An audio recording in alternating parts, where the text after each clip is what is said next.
Hello chess friends and welcome to Yazadov Chess channel and welcome to an absolutely crazy and spectacular gameplay by the latest version of Stockfish, the powerful Stockfish 16. Today we see the fish battling it out against another top engine, Black Marlin, in the wild English, opening the wild symmetrical English. But the cool part about this game is that Stockfish will introduce to us really a completely new method against the English, opening a really wild gambit that I've never seen in my life. Really crazy idea against the English. If you want to maybe surprise your opponent when he starts to play the first move c4, I think this is really the perfect game for you. So let's see now what happened with the white pieces here. Black Marlin opened with move c4, c5 by the fish, the symmetrical English opening, knight to f3, knight to c6, knight to c3, knight to f6, leads now into the 4 knight variation. After d4, c takes d4, knight takes d4, here Stockfish plays queen to b6, puts more pressure against the knight on d4, and now we have knight to b5, simply going for the attack, and afterwards what we're trying to do is with knight to a4 attack the queen. We have now a6, now comes this idea, knight to a4, queen to d8, and now after move knight to c3, now the real fun starts. Stockfish plays here an amazing theoretical novelty, a crazy gambit with the move b5, a method that has never been played so far in chess history. I also checked out the Lee chess database, so no one dared to play the English like this, so really a wild attacking idea here by the fish. So after c takes b5 and a takes b5, okay, white is gaining now an extra pawn, but the downside is that the queen is a little bit overloaded to the knight on a4. The knight on b5 is a little exposed, so that's why Stockfish goes simply for the center. Whenever we play a gambit and your opponent accepts the gambit, then the good part is that basically the player that played the gambit gets a pawn central control. What I mean about the pawn central control is, of course, that afterwards black, after potential e5, will have then a good control of the center of the board, will have, I think, a great restriction against white minor piece activity. So white minor pieces would be then simply pushed away. Of course, the downside about this line for black is that white is here two connected passers, so Stockfish has to now make some dynamic possibilities in the center of the board and with his own piece activity, and white is hoping to reach the fully endgame stage. If white, for instance, manages to trade off many pieces, if white simplifies the game enough, then white is of course winning, because white has extra material. So really crazy line. Let's see now how Stockfish handled white's attack here on the queen side. We have e3 by Black Marlin. Stockfish of course occupies the center, as we said, simply grabbing all of the centralized squares by white. We have bishop to e2, bishop to b4 check. The problem here for white is you cannot cover yourself with the bishop, because after bishop to d2, queen to d2, the knight is hanging on a4. That's the problem that we have talked about. The queen is a little bit overloaded to the defense of the knight on a4. You could of course play king to queen to d2, but then again queen to a5, you have to cover d4, and I think the game is over again here for white. So that's why for bishop to b4, knight to c3. Here, as I said, white has some issues because d4 could happen, but d4 immediately would not be actually good here for black. Black is, I think, then losing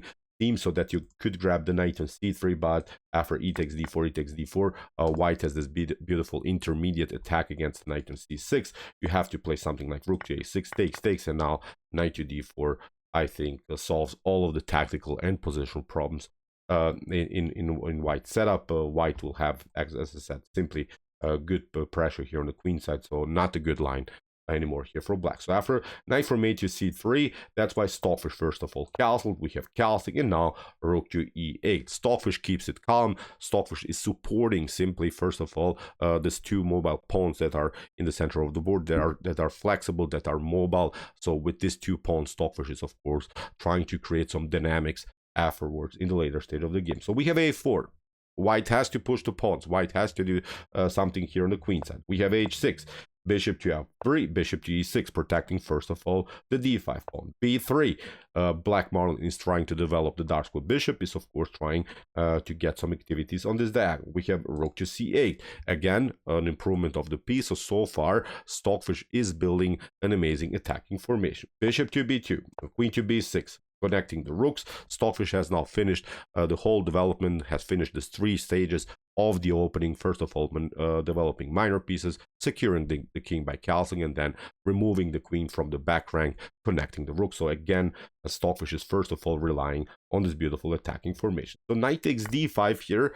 I've also analyzed at home, would be actually very dangerous because of the sequence.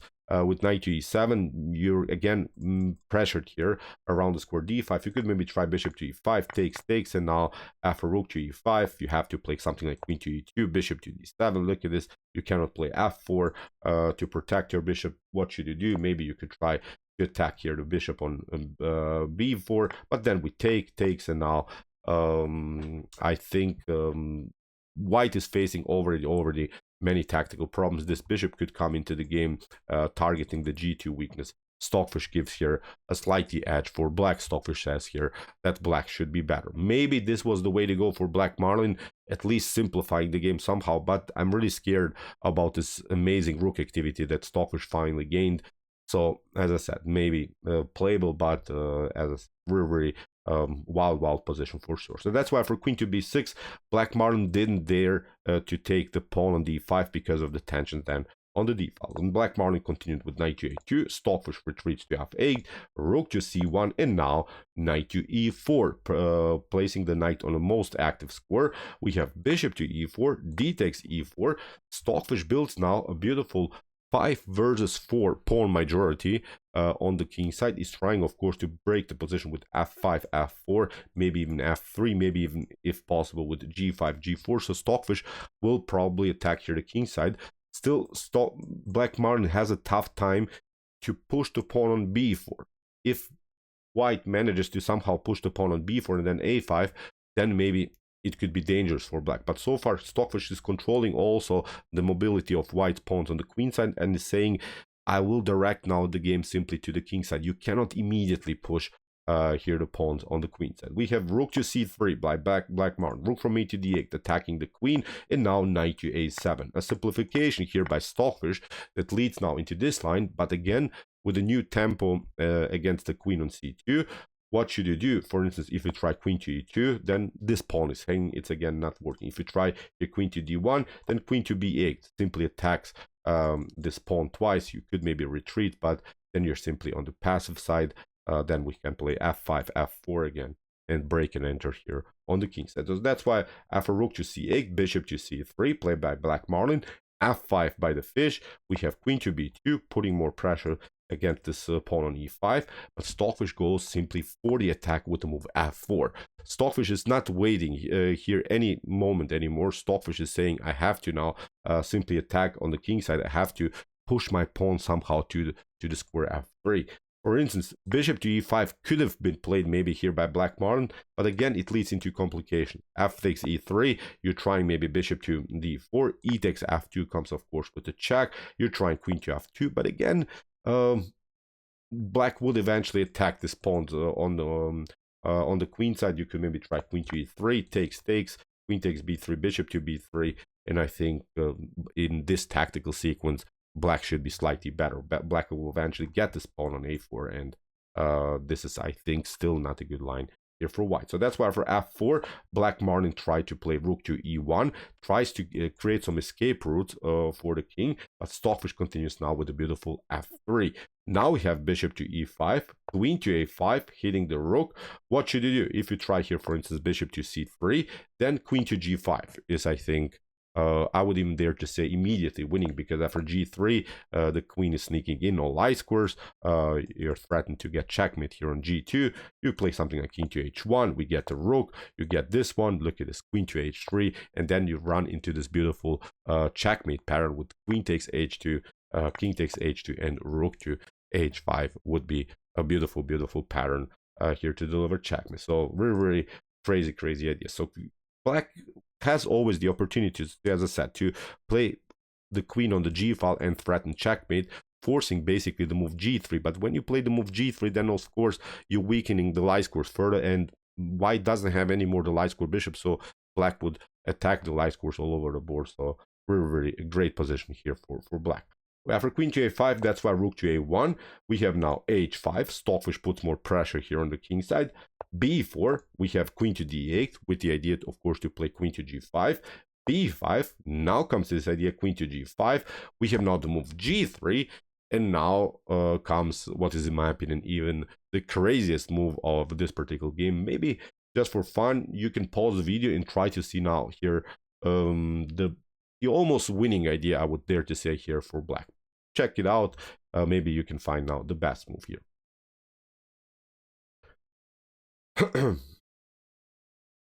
Okay, here Stockfish plays an amazing bishop takes a3. The point about this move is actually to put more pressure even against this knight, to create a certain overload of pieces here. Also on the back rank there are some problems. I'll explain what I mean. Bishop to a3 was met by black Marlin with the move queen to a3, and Stockfish of course took also the bishop.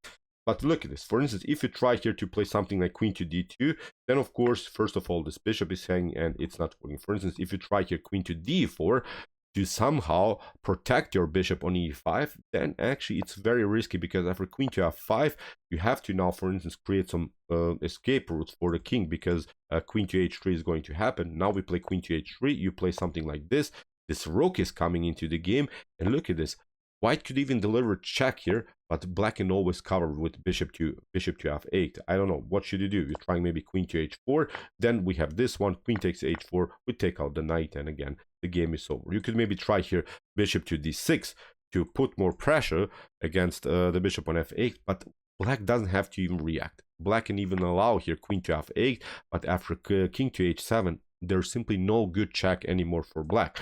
You can maybe try g4, but now we play something like this, and you just can prolong the game, because this is the main attacking goal of black's, this beautiful checkmate pattern with queen to g2 you cannot take because of the activity of the rook on the back rank. So as I said, after bishop to a3, basically you have to play here queen takes a3. That's why queen to e5 here by Stockfish. We have now knight to b4. Again, let's see other options. For instance, you try rook to c1. You're trying maybe to compete against the rook on the c file. The problem is after rook to c1, you cannot obviously take with the queen because the knight is hanging. If you take with the knight, then again with the same method, queen to f5, queen to h3, queen to g2.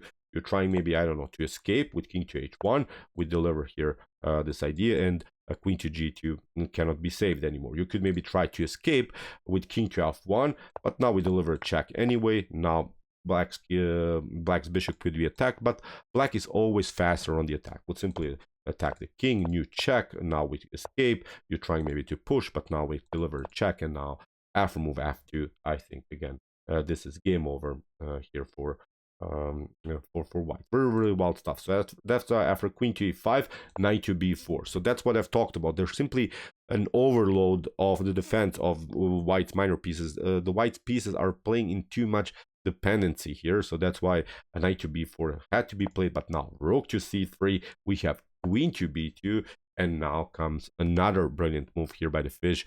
Maybe just for fun, again, let's practice some tactics. Maybe again pause the video and try to see now the best continuation here for black.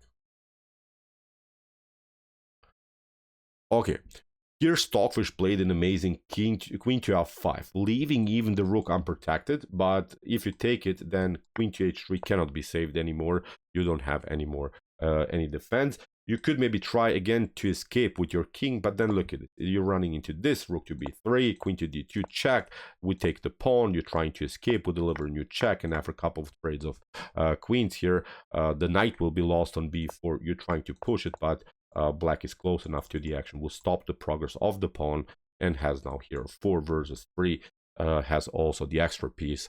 Game over, I would say here for white. So that's why after queen to f5, great move by the fish.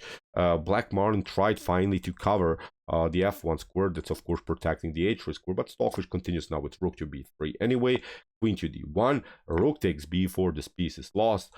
Queen to e1, here bishop to c4. Again, if you take, then look at this, bishop to d3 is coming.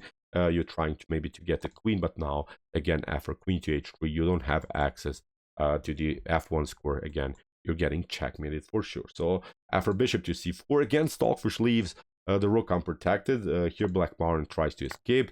Stockfish plays now another brilliant move. Rook takes a4, tries of course to deflect the rook from the back rank, again with the same idea. For instance, you take rook takes a4, then we have queen to h3. You're trying this one, but now The rook is not on the first rank anymore. We play a beautiful bishop to f1, and there's simply no good defense against their bishop to g2. You can, of course, just prolong the game by delivering some checks. So great tactics here by the fish. So after rook to a4, we have rook to b1, we have queen to h3, queen has to cover, and now again bishop to b5. If you take here, then you get this one, rook to a1, deflects the queen from the square g2. If you of course cover the back rank again with the same motif, you simply take, and queen to g2 is a checkmate. So here even after g4, this is now again the similar pattern with queen to g2. So after bishop to b5, here rook to c1 by Black Marlin, king to h7, we have g4, h4, g5, bishop to d3, rook to b1. Here's Black Marlin gave it up here, tried of course to do something prolonging the game, but after queen to g2, it was obviously game over. So great game by the fish, really interesting idea from the beginning.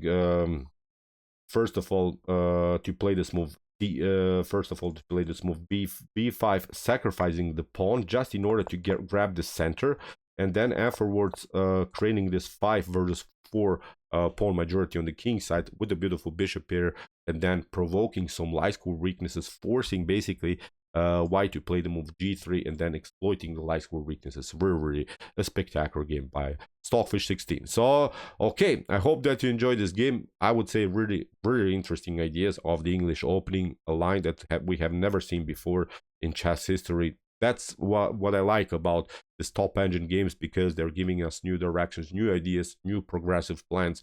Maybe there's something for you. I'll try out this line for sure. Interesting choice by Stockfish 16. So okay, if you want to see some other top AI chess games here on my YouTube chess channel, check out our commented chess games played by computer series. Here's the link of our playlist, and if you like the content, don't forget to subscribe to my channel. See you soon with some more videos, and what do we say in the end? Chess is the best, of course.